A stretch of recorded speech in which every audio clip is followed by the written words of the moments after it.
नया ward number 6 की इलेक्शनी meeting थी, जहां मेरा अपना खुद मकान है। शेख रशीद साहब ने यहां से सियासी शुरुआत की।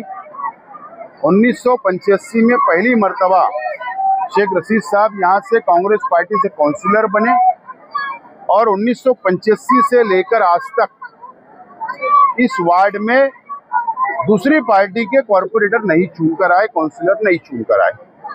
उसी वार्ड के अंदर, जिस वार्ड में मैं रहता हूं, मेरा मकान है, यह हमारा अपना परिवार है इस वार्ड। और यहाँ पर इलेक्शनी मीटिंग हमने ली। 4 उम्मीदवार जो हमने डिक्लेयर किया है पार्टी ने, पार्लियामेंट्री बोर्ड ने, आज उनकी पहली इलेक्शनी मीटिंग हमने ली। और हमारे वार्ड के आवाम को, यहाँ के जिम्मेदारान को हमने ये जिम्मेदारी सौंपी है, खास तौर पर मैंने, कि ये वार्ड को आप संभालो, यहाँ का इलेक्शन आप लड़िए और चारों उम्मीदवार को कामयाब करें।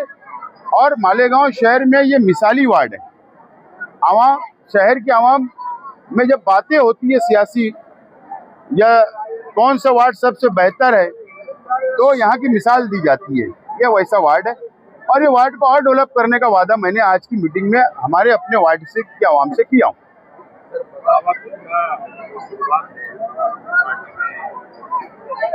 पार्टी कभी खत्म नहीं होती, पार्टी के कार्यकर्ता कभी खत्म नहीं होते। पार्टी कल भी मजबूत थी, आज भी मजबूत है और पार्टी मजबूत है इसीलिए एक 2-4 बगावत हो रही है। तो ये सिलसिला ये नया नहीं है मालेगांव के लिए। पूरे मुल्क के अंदर जहां भी इलेक्शन होते हैं वहां पर थोड़ी बहुत बगावत होती है। यह सियासत का एक हिस्सा है। इससे कोई अपोजिशन जिस तरीके से इसको रंग देने की कोशिश कर रहा है, तो वो चूक रहा है, गलत रास्ते पे जा रहा है। और मैं उनका शुक्रिया अदा करता हूं, कम से कम इसी बहाने से मेरी पार्टी का प्रचार कर रहे हैं, मैं उनका शुक्रिया अदा करता हूं। ने कहा कि कुछ लोगों को भेजा जा रहा है हमारी तरफ साजिश के तहत, प्लानिंग के तहत। ये तो बगावत हो रही है, क्या ये प्लानिंग है, ये वाकई बगावत है? देखो, बात ऐसी है, मैं तो हमारे शहर के एमएलए मुफ्ती मोहम्मद इस्माइल कासमी साहब से, उनकी बातों से मैं कभी कभी सोचता हूं कि वो कब क्या बोलते, आज क्या बोलते और कल क्या बोलेंगे, कोई भरोसा नहीं। आप लोगों ने एक प्रेस कॉन्फ्रेंस 2 दिन पहले होती है और वो ये बात का ऐलान करते हैं कि बाहर के लोग आने वालों को हम टिकट नहीं देंगे। और कल जब वो ऐलान करते हैं तो बाहर के लोगों को टिकट दिया जाता है जो हमारे पास से गए, बराबर। नंबर 1। नंबर 2, ये बोलते हैं कि मजलिस की, एमआईएम की यहाँ पर कोई बॉडी नहीं है, बर्खास्त कर दी गई है। और कल बोलते हैं कि बॉडी है, सदर बैठे। तो एमएलए साहब की बातों को बहुत ज्यादा सीरियस लेने की जरूरत नहीं है। वो इस तरीके की बातें पलटते रहते हैं, वो बहुत ज्यादा मैं सीरियस नहीं लेता हूँ। तो कल एमएलए का बयान है कि नदी के उस पार जाके लड़े, हम क्या फिरका परस्त लोग इधर आए जो इधर छेड़छाड़ी कर रहे हैं, तो उस तरफ छेड़छाड़ी कर रहे हैं, फिरका परस्त कैसे? हमारे शहर के एमएलए साहब असल में सियासी तौर पर उनको नॉलेज कम है, मुझे ऐसा लगता है। शहर का 58 से 60 सीटें मालेगांव सेंट्रल असेंबली और थोड़ा सी बाइये के हल्के में आती है। यही हम आवाम से अपील कर रहे हैं कि हमको मेजॉरिटी दे दो, तो हम जब मुकाबला करेंगे ना फिरका परस्त ताकतों से, जब ही मुकाबला होगा ना। अब मैं धुलिया जाकर इलेक्शन लड़ूंगा और वहां के कारपोरेटरों को हाउस में थोड़ी बैठाऊंगा, जो यहाँ के आवाम जिसको चुन के देगी उनको ही हाउस में बैठाऊंगा। तो खैर, कांग्रेस ने अपनी पहली फहरिस्त जाहिर की और उसके बाद में उन्होंने कहा कि एमआईएम का शुक्रिया अदा करने और इलेक्शन के बाद में हम जाके शुक्रिया अदा करेंगे। मुझे ऐसा, उसके ऊपर उनका अंदरूनी मामला है, उनकी बात चल रही थी, इत्तेहाद की बात चल रही थी, ना जाने इत्तेहाद क्यों फेल हो गया, ये तो बहरहाल वही उसका जवाब दे सकते। लेकिन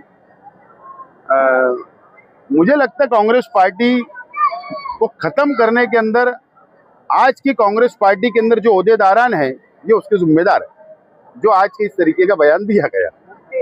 और ऐसे लोग जब भी रहेंगे तो और कांग्रेस पार्टी यहाँ जीरो हो जाएगी। मुफ्ती इस्माइल ने कहा कि हम अच्छाई बुराई पर चुनाव लड़ेंगे, आप किस मुद्दे को लेकर? वेलकम। अगर शहर के एमएलए साहब अच्छाई और बुराई पे इलेक्शन लड़ना चाहते हैं तो हमारे तरफ से स्वागत, वेलकम। और क्या बोले, तैयारी हमारी। इलाकों में उम्मीदवारों की लिस्ट जारी है, कसमकस है, आवाम मतलब अभी भी कंफ्यूज है, मतलब कब खुलासा होगा? पार्लियामेंट्री बोर्ड जो होता है वो पूरे शहर का सर्वे करता है, ग्राउंड रिपोर्ट लेता है, जमीनी हकीकत क्या है, आवाम क्या चाह रही है, उसका पूरा सर्वे आने के बाद ही रिपोर्ट दी जाती है और उसके बाद कैंडिडेट डिक्लेयर किए जाते हैं। ये और पार्लियामेंट्री बोर्ड में मैं नहीं हूँ, पार्लियामेंट्री बोर्ड के अंदर से मैं बाहर हूँ, वही फैसला कर रहे हैं और वही ऐलान कर रहे हैं। रही बात जो दिखता है, हम लोग शेख रशीद साहब की क़यादत में तैयार हुए लोग हैं। हमारा सियासी सफर भी, मेरा भी खुद का 25 साल का हो चुका है। ताम झाम जो दिखता है उस पर नहीं जाते हुए ताम झाम के पीछे जमीन की हकीकत क्या है हम उस पर स्टडी कर रहे हैं, आवाम की राय जान रहे हैं और टिकट फाइनल हो रहे। इंशाल्लाह एबी फॉर्म देने का जो वक्त होता है वो वक्त नॉमिनेशन का जब वक्त खत्म होता है उसके 1 मिनट पहले भी दिया जा सकता है। जब तक हो सकता है उम्मीदवार डिक्लेयर हो ना हो। बहरहाल कोशिश हमारी है कि कल या परसों में तमाम ये मामला जो है हल हो जाए। बड़े शहरी भी नाराज हैं। मैंने कहा ना, पार्टी कभी कमजोर नहीं होती, पार्टी का कार्यकर्ता मजबूत है, पार्टी के जिम्मेदार मजबूत है, पार्टी मजबूत है और अगर कोई नाराज होता है तो उससे पार्टी कमजोर नहीं होती। आप उनको मनाने की कोशिश करेंगे, आप जिम्मेदार नाराज? ऐसा है कि ये बातें बाहर बोलना मुनासिब नहीं है। पार्टी एक आम वर्कर को भी नाराज नहीं करना चाहती, उसको भी मनाने की हम लोग कोशिश करते हैं। तो हम लोग हर जगह पहुंचने की कोशिश की, हमारे जिम्मेदारों ने कोशिश की है, हम लोगों ने उनसे बैठ के बात की, मेरे परिवार के अलग अलग लोग भी पहुंचे, हर तरफ गए। लेकिन जब अगर किसी ने मिजाज बन चुका है बगावत का तो उसको मैं भी नहीं रोक सकता और कोई नहीं रोक सकता। तो हम हमारा फर्ज निभा रहे हैं, हम हमारा फर्ज और जिम्मेदारी निभा रहे हैं। उसके बाद ही कैंडिडेट की यादी डिक्लेयर हो रही है।